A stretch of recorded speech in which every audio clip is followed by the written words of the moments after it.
पिता के वीर्य और माता के गर्भ के बिना जन्मे।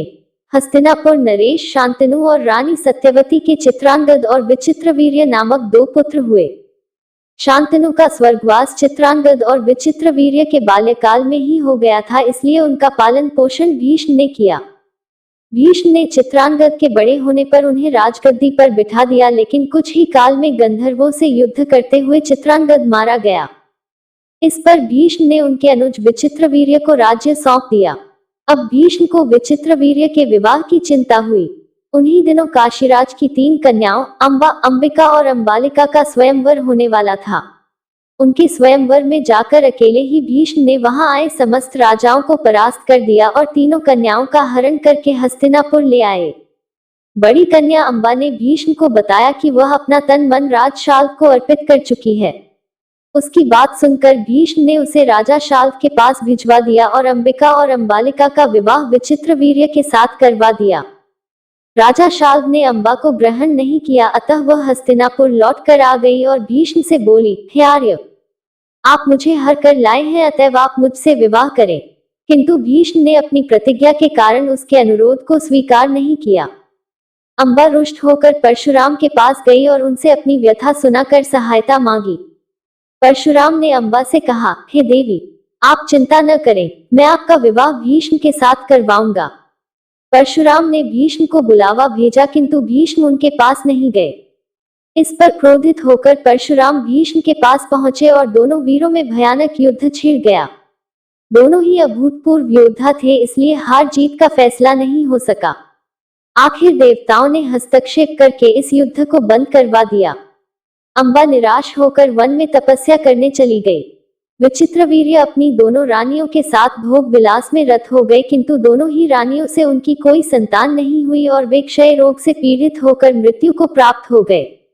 अब कुल नाश होने के भय से माता सत्यवती ने एक दिन भीष्म से कहा, पुत्र, इस वंश को नष्ट होने से बचाने के लिए मेरी आज्ञा है कि तुम इन दोनों रानियों से पुत्र उत्पन्न करो।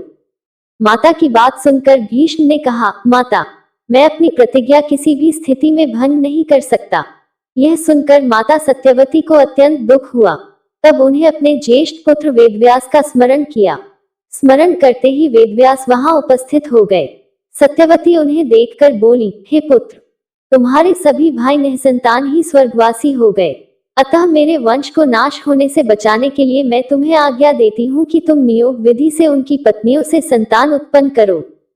वेदव्यास उनकी आज्ञा मानकर बोले, माता, आप उन दोनों रानियों से कह दीजिए कि वो मेरे सामने से निवस्त्र होकर गुजरे, जिससे कि उनको गर्भ धारण होगा।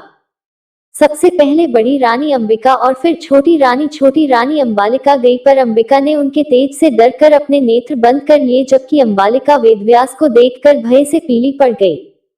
वेदव्यास लौटकर माता से बोले, माता, अंबिका का बड़ा तेजस्वी पुत्र होगा, किंतु नेत्र बंद करने के दोष के कारण वह अंधा होगा, जबकि अंबालिका के गर्भ से पांडु रोग से ग्रसित पुत्र पैदा होगा। यह जानकर इससे माता सत्यवती ने बड़ी रानी अंबिका को पुनः वेदव्यास के पास जाने का आदेश दिया। इस बार बड़ी रानी ने स्वयं न जाकर अपनी दासी को वेदव्यास के पास भेज दिया।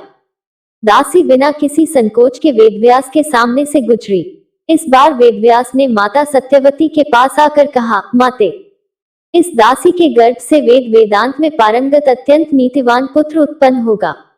इतना कहकर वेदव्यास तपस्या करने चले गए। समय आने पर अंबिका के गर्भ से जन्मांध धृतराष्ट्र, अंबालिका के गर्भ से पांडु रोग से ग्रसित पांडु तथा दासी के गर्भ से धर्मात्मा विदुर का जन्म हुआ। तो दोस्तों, कैसी लगी आपको हमारी आज की कहानी?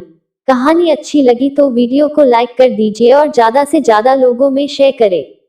अगर आप हमारे चैनल पर पहली बार आए हैं तो चैनल को सब्सक्राइब कर लीजिए, क्योंकि हम अपने चैनल पर ऐसी ही कहानियां लेकर आते रहते हैं। मिलते हैं फिर एक कहानी के साथ। धन्यवाद।